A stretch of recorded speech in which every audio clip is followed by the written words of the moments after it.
এই গণঅভ্যুত্থানের মাধ্যমে যে 17 জন ব্যক্তি এই মুহূর্তে দায়িত্বে অবতীর্ণ হলেন, তাদের যোগ্যতা নিয়ে, অভিজ্ঞতা নিয়ে, চেহারা নিয়ে, সুরত নিয়ে, সৌন্দর্য নিয়ে আমার কোনো আপত্তি নেই। তাদের সফলতা কামনা করা ছাড়া আমাদের এই জাতির দ্বিতীয় কোনো অপশন নেই। এখন এই যে একটা অলৌকিক ঘটনা, এই অলৌকিক ঘটনার কারণে তারা আজ রাষ্ট্র ক্ষমতার চেয়ারে বসেছেন। তো তারা জাতিকে যে স্বপ্ন দেখিয়েছেন, এখন সেই স্বপ্নটা বাস্তবায়ন করার জন্য তাদের উপর যে দায়িত্ব অর্পিত হয়েছে, এই দায়িত্বটা তাদের কাছে যে পর্বত সমান, হিমালয়ের চেয়ে বড় যে এক্সপেকটেশন, সেই এক্সপেকটেশনটা যদি আগামী 24 ঘন্টার মধ্যে এই সমাজে দৃশ্যমান না হয়, 24 ঘন্টা পর তাদের প্রতি মানুষের ইমানও থাকবে না, একিনও থাকবে না। এটা বাংলা কথা।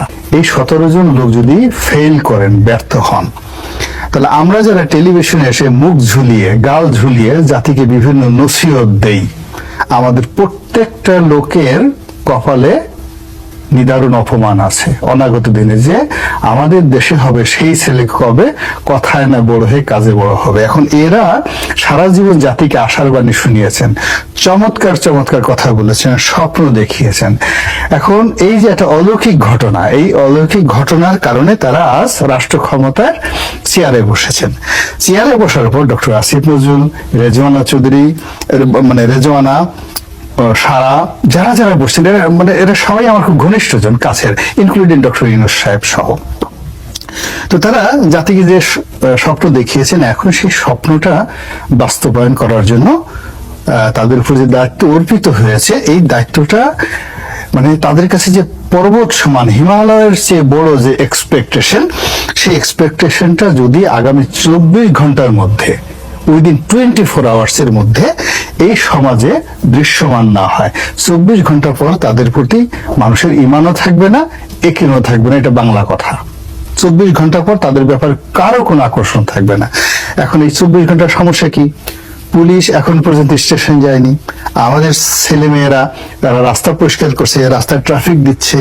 বাংলাদেশ ব্যাংকের সার্কুলারের কারণে আজকের যে সার্কুলার, 1 লাখ টাকার উপরে 1 লাখ টাকাও কোনো ব্যাংক থেকে তুলতে পারেনি, এবং আমার চোখের সামনে এক সরকারি কর্মকর্তা তার বেতন তুলতে গেছেন, 1 লাখ টাকার একটা চেক তাকে ডিজিএম সাহেবকে টেলিফোন করে, রূপালী ব্যাংকের রমনা কর্পোরেট ব্রাঞ্চের প্রথমে ডিজিএম সাহেবকে টেলিফোন করেছেন আমার সামনে, হয়নি। তারপর ডিজিএম সাহেবকে টেলিফোন করেছেন, এবং ব্যক্তিগত রিলেশন থাকার কারণে সে একজন জয়েন্ট সেক্রেটারি পর্যায়ের কর্মকর্তা, খুব রেপুটেড। তার টেলিফোন করার পর ডিজিএম সাহেব তাকে 1 লক্ষ টাকা দিয়েছে, এবং সেই 1 লক্ষ টাকা পাওয়ার পর সে মনে হলো স্বর্ণের ডিম পেয়েছে। এই জিনিস 24 ঘন্টার বেশি চলবে না। আমি ব্যবসা করি, সালাউদ্দিন সাহেব এখানে ব্যবসা করেন, আমাদের এমন দিন আছে যে 10 কোটি টাকা আমাদের একসাথে ব্যাংক থেকে তুলতে হয়, এবং একদিনে যদি আমি সেই টাকাটা তুলতে না পারি, আমার সমস্ত ব্যবসা বাণিজ্য ম্যাসাকার হয়ে যাবে। ডক্টর ইউনূস আমাকে ভবিষ্যতে পোলাও খাওয়াবেন, কুরমা খাওয়াবেন, তারপর আমার জন্য একটা জান্নাতে বিরাট একটা রুম তৈরি করে দিবেন এই অন্য একজন উপদেষ্টা, তারপরে সেখানে হুর আসবে, পরেই আসবে, আমার হাত পা টিপবে। ওই সময় অপেক্ষা করার সময় আমার থাকবে না। This is one. Second thing হলো, এই মুহূর্তে আমি যে ভয়াবহ বিপদ এই 17 জনের মধ্যে দেখতে পাচ্ছি, এদের কেউই প্রো পিউপিল নয়। তাদের সঙ্গে জনগণের সাথে, মাস পিউপিলের সাথে যে পলিটিক্যাল কানেক্টিভিটি এদের কারোর নেই, কম নেই। They do not have any political connectivity. তারা অনেক ভালো জ্ঞানী, গুণী, সমস্ত কিছু।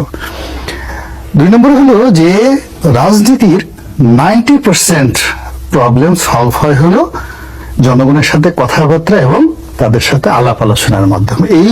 এই কারণের মধ্যে এই পলিটিক্যাল যাকে বলে কানেক্টিভিটি নেই। এটা তাদের একটা বড় সমস্যা। তারা যদি মোবাইল ফোন খোলা না রাখে, দরজা বন্ধ রাখে, এই 24 ঘন্টা পরে তারা আর বেরোতে পারবে না। দরজা খোলা রাখতে হবে, মোবাইল ফোন ওকে করা লাগবে, আর কোন রকম ঘুরিয়ে পেঁচিয়ে কথা বলা যাবে না, সুন্দরভাবে কথা বলতে হবে। সেকেন্ড ঠিক হলো, তারা ওখানে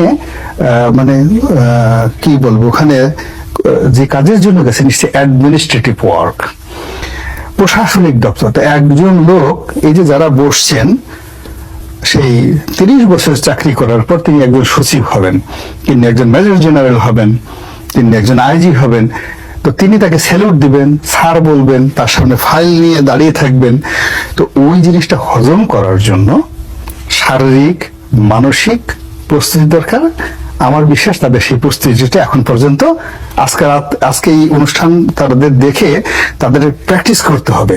আমি জাস্ট একটা সাধারণ কথা বলি, একজন প্রতিমন্ত্রী যখন প্রতিমন্ত্রী হয়ে গেল, স্বরাষ্ট্র প্রতিমন্ত্রী শামসুল হক টুকু, তো আমার কাছে গেল, তারপরে আমাকে বলতেছে যে রনি আমি তো মন্ত্রী হয়ে আসছি পার্লামেন্টে ইন ফ্রন্ট অফ 20-30 জন লোক, আমি সাক্ষী দিয়ে বলতে পারবো সবার সামনে এই ঘটনা। তো বলছে আপনি মন্ত্রী হয়েছেন নাকি? আমি বললাম আপনি মন্ত্রী হয়েছেন নাকি, আপনাকে স্যালুট দেয়, পুলিশের আইজি স্যালুট দেয়? তা আমি বললাম যে, সে বলে যে হ্যাঁ দেয়। না রে ভাই আমার পছন্দ হয় না। তো বলছে রনি তুমি কিন্তু আমার বলছি তোমার কাছে আমি টাকার জন্য গেছিলাম, আমার কিন্তু 5,000 টাকা দেওয়া নাই। তা আমি বলিনি আপনি নমিনেশন পাবেন আমি জানতাম নাকি? যদি জানতাম তাহলে তো আপনার আমি 50,000 টাকা দিয়ে দিতেন তখন।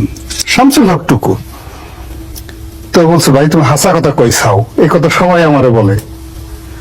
তা এখন তারপরে আমি বললাম যে আপনাকে কি কেউ স্যালুট ঠেলুট দেয় নাকি? মানে দেয় না? মানে আমি বললাম না দেয় না, আপনাকে স্যালুট দিতে পারে না, আপনি দেখান তো কিভাবে স্যালুট দেয়।